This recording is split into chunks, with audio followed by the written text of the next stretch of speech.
mina olen Johannes Naan ja selles filmis proovin koos teiega Euroopa Liidust paremat sotti saada. Mis asi on Euroopa Liit, kuidas see toimib, kes seda juhivad ja kuidas saame meie käe külge lüüa? Või kas üldse saame ja mis kasu sellest üldse on? Igal juhul tundub, et see ongi Brüssel, nii et tulge minuga.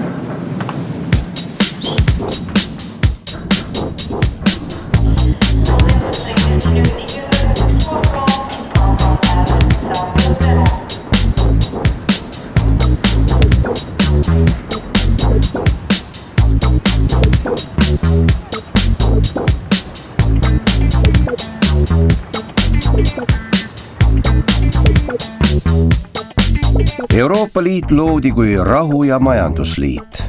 Ühine majanduspoliitika toetab majanduskasvu ning kindlustab heaolu.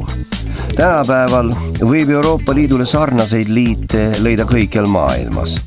Euroopa Liit ei ole ühest keskusest juhitav superriik, nagu näiteks Ameerika Ühendriigid.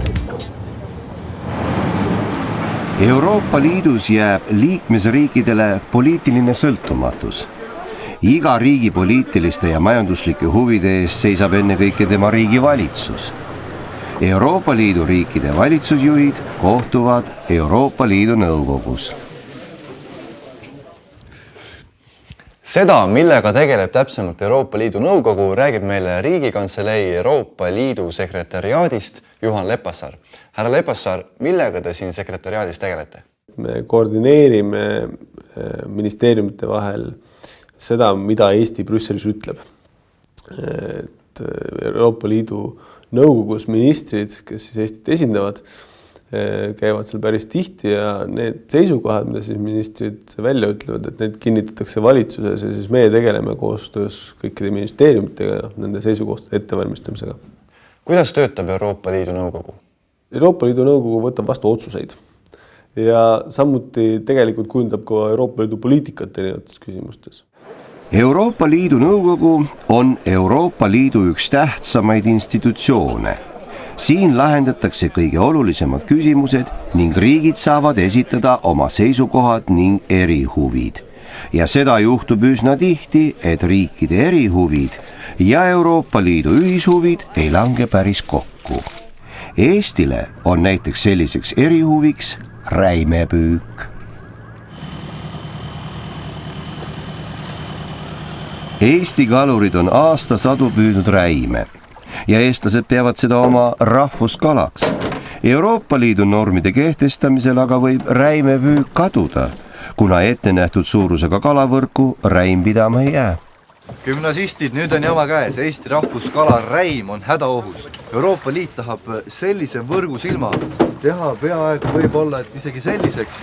Ja kujuta siis ette, kas räim jääb siia kinni või ei jää.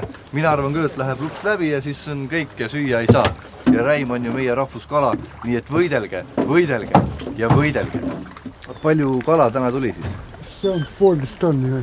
1,5 tonni? Aga mis siis saab, kui Euroopa Liit paneb meile nüüd selle võrgusilma piirangu peale, peame tegema suuremaks ja siis kas teil kaob töö ära siis? Siin muidugi kuramus, kui siin kandis on väiksem räim ju. Ja lipsub läbi? No jah, seda teab, mis olukorras. Aga huvitav, miks ta seda tahab suuremaks teha? Ei tea. Kas te arvate, et meres on piisavalt kala või võiks veel rohkem? No ega nad siin kasvali suuremaks. Aga kas te arvate, kas siis Eesti nüüd peaks hakkama võitlema Euroopa Liiduga selle võrgusilma suuruse pärast või las siis panevad oma võrgusilma, küll me hakkama saame? Ma arvan, et me ei saa hakkama.